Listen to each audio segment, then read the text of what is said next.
A very good evening. Thank you once again for joining us on Uctv News. My name is Norah Osende. To bring you the bulletin, it is a Friday, the 19th of September, 2025. Tonight we're starting off our newscast with the Archbishop of Mbarara Archdiocese, His Grace Lambert Bainomugisha, who has urged bankers to uphold integrity and resist greed, reminding them that it's not money that corrupts, but excessive love for it.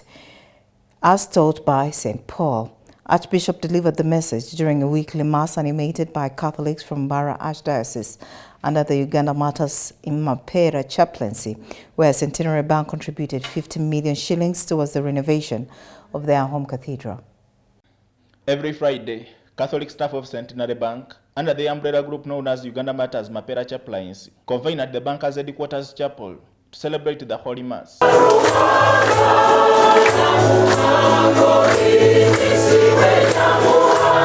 This week's Mass, animated by Centenary Bank staff, hailing from Mbarara Archdiocese, saw the faithful raise 50 million Uganda shillings in support of the renovation of Mbarara Cathedral Church. The Mass was led by the Archbishop Lambert Bainomugisha, who commended Centenary Bank for its distinguished role in supporting the Church's mission of social, spiritual and economic transformation of the society. I use this opportunity to also recognize the bank's management's formidable dedication to community engagement and corporate social responsibility.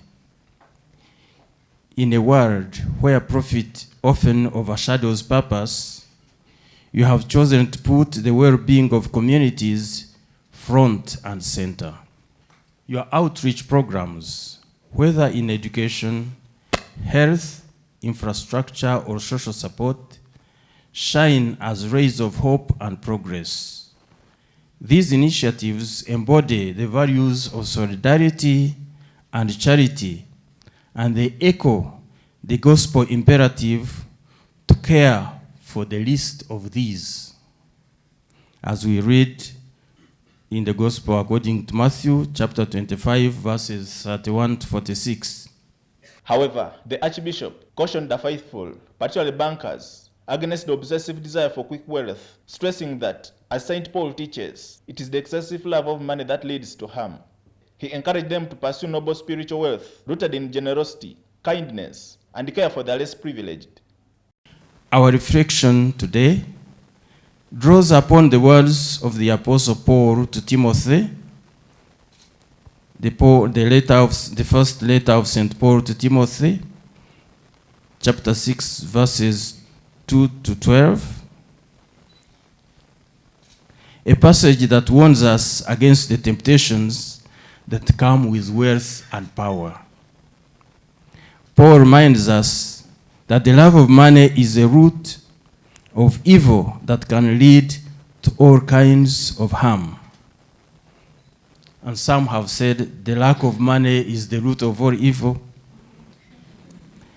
But Paul reminds us that the love of money is the root of all evil, and that can lead to all kinds of harm.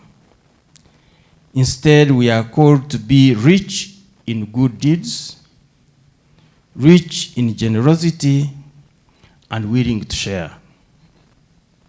This is not just advice for personal conduct. It is a blueprint for how financial institutions should operate.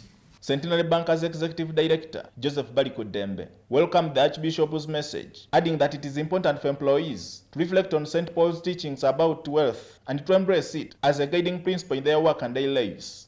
I am very sure that everybody has taken in what you've said, and will try our level best to ensure that we abide by the advice you've given us during the homily, especially St. Paul's message of he who loves money is in trouble. According to 1 Timothy chapter 6, verse 10, St. Paul addresses avarice not by condemning money itself, but by warning that the excessive love of money is the root of all kinds of evil. He urges believers to avoid the temptation of wealth and instead pursue a life of godliness, righteousness, and contentment. Joseph Kabale, UCTV News.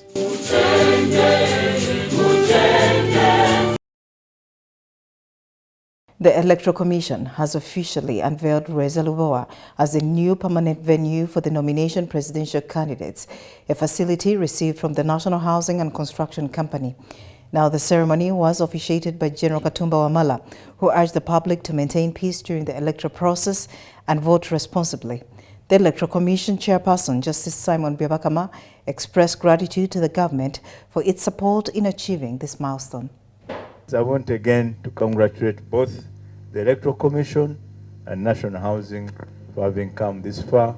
And everything, as the Chinese say, even 1,000 kilometers, you start with one step.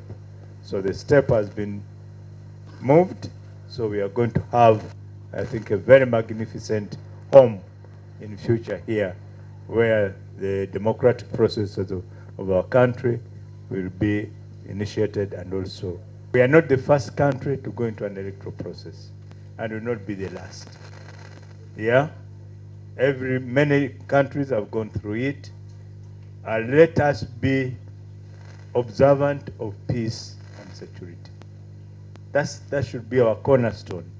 We must all preserve the peace and security.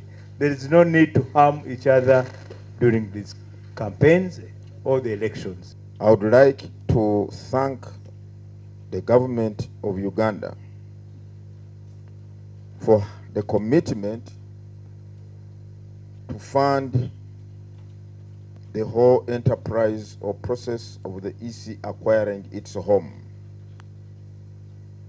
To us, this is a confirmation of the commitment of government in ensuring that the democratic processes of this country are nurtured, groomed for the betterment of the governance of our country. We have so much to do. Once again, I want to thank you, Honorable Minister, for having found time from your busy schedule to come and witness this important ceremony. I wish to confirm that the works have been professionally and technically prepared to hold the presidential nominations that are scheduled for September 23rd and 24th. The entire land is 10 acres, which will become the home of the Electoral Commission. However, where we are seated, the paved area is a total of 3.5 acres. The official gate, the site has 4 gates, VIP access, and beyond here, others will be accessible on subsequent days. There's also knockers also planned in a way that when VIPs for the presidential nominees enter here, they will exceed. So there will be no conflict at this point. So we are happy to say this is the main entrance to the Electoral Commission grounds for their processing. For the self-nomination and campaign and successful elections. 1, 2, 3. Well, it's now time for Today in History.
Thank you so much for staying with us on UCTV News.